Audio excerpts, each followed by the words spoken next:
Welcome to Shark Cap Table Fast, the 1-minute deal maker for sellers and buyers of equity that helps you keep your arms and legs. Tonight we're going to talk about being a buyer of equity as opposed to one who is structuring the deal for sale. You can use Shark Cap Table either way. We want to go up to the top here and make sure that the red drop down says buy shares. We can leave it for the sharks, or maybe we ought to say something like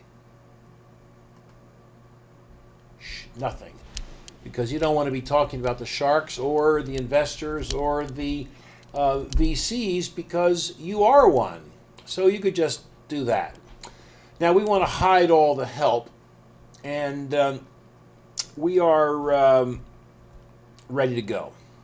Now we got some numbers in from the last time we did this deal, but I'm going to scroll on down and show you what happens next. So you've been offered shares in WizBank Corporation, a privately owned company seeking expansion capital. Well, examine the selling brochure, extract deal data, and then use Shark Cap Table Fast to analyze the deal for fairness.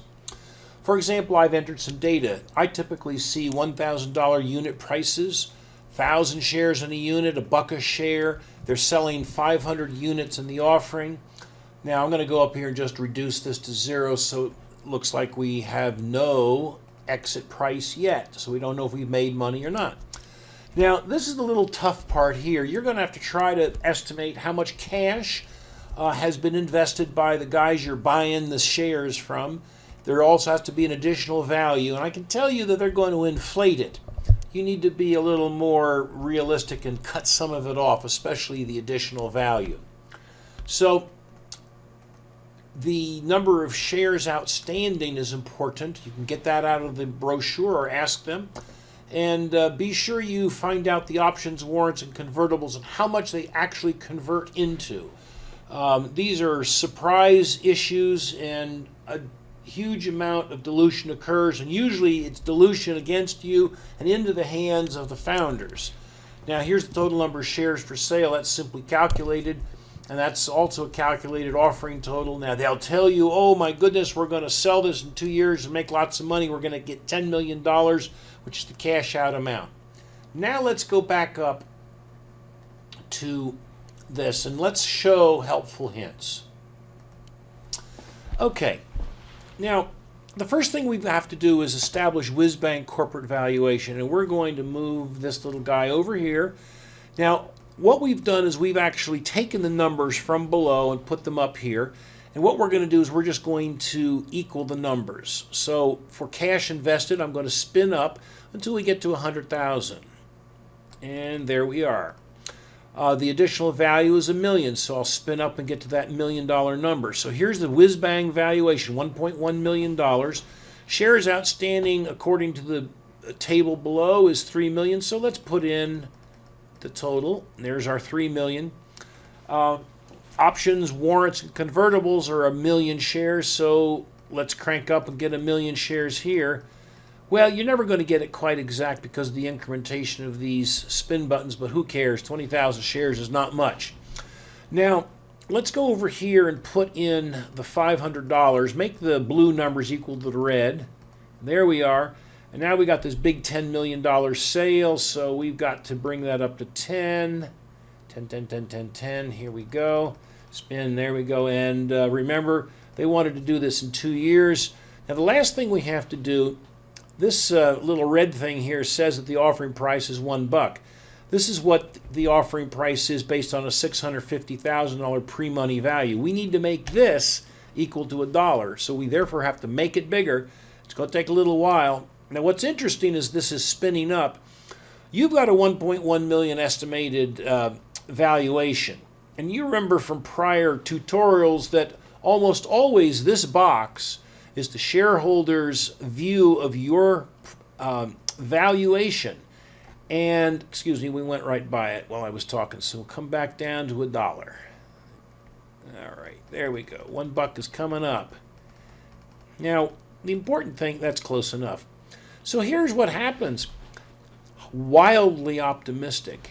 And unfortunately, you don't get a chance to negotiate this like the investors would if you had the other hat. If you were selling equity, the investors would structure the deal and price it based upon pre-money value that they think, and it will be almost always less than what you think. Notice here, this is 4 times bigger than this, and you can't negotiate this. All right, so now let's see what kind of a deal we've got. Well, first off, the Whiz-Bang options have 22.6%. The Whiz founders are 66.4%. And you, the investor, if you bought all the units, have a measly 11% of the deal. Now, if you sell this deal for $10 million in year 2, the units as a whole, as a group, will get 2.2 times their money.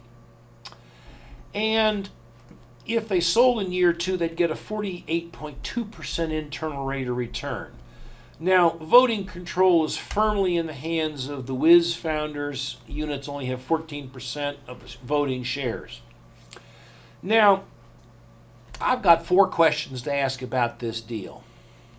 We come down here again, scroll down here, and let's look. Think about these questions, especially if the deal is telemarketed. Are you really going to see this exit value, and what about the risks ahead? Haven't the founders and the option holders sucked too much out of the deal for hardly any cash? Well, look at this. They're getting huge returns for not much cash. Huge returns. They own it all. All of this is theirs. Now, question number 3, isn't the pre-money value that drives share pricing way out of line with the founder's valuation? Well, you bet your bottom bippy it is. This in a deal that we might do with real live investors, smart guys, would be probably 800 or 700,000. Instead, it's 4 times what you think the business is worth. Scrolling down, last one, aren't you paying too much for too little? Is there any juice left in the deal for you? Well, I'm going to explain that there isn't. Who's ever heard of a deal that goes perfectly? Ha ha, there aren't. Let's look at what happens when it takes 4 years to sell this deal. I'm going to do that again. Look at this. The internal rate of return implodes. It used to be 48. Hey, now it's 21. Now, the multiple still doesn't change because that's not time sensitive like the internal rate of return. But who says they're even going to get 10 million? Watch what happens when we go to 4 years and $6 million. Oh, I just went by it. There we go. Now let's check this whole thing out and see what a great deal it is. Whoa, 1.3 times your money in 4 years and a 7.2% internal rate of return. So the basic lesson is, in a deal like this, it has been highly overpriced. There is no upside potential. If there's a delay or you get less than you think, you're going to get shellacked. And I do mean shellacked.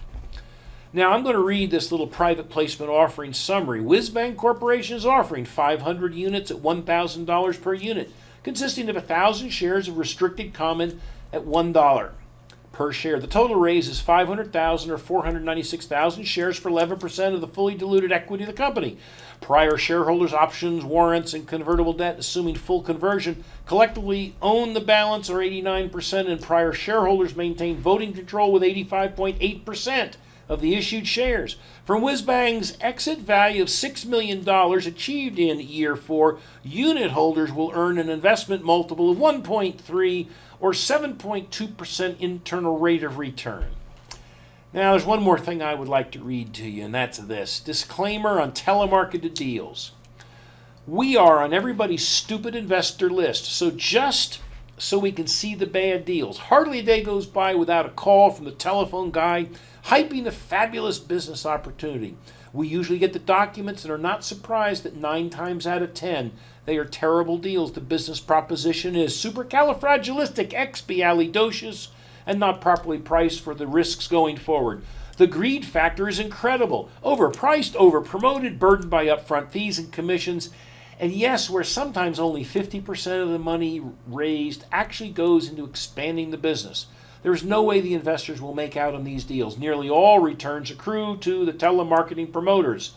We suggest swim, swim, swim away and keep your arms and legs. So, now you've seen how you can use Shark Cap Table to stay out of bad deals, and hopefully use Shark Cap Table Fast to make reasonably priced deals that attract good investors.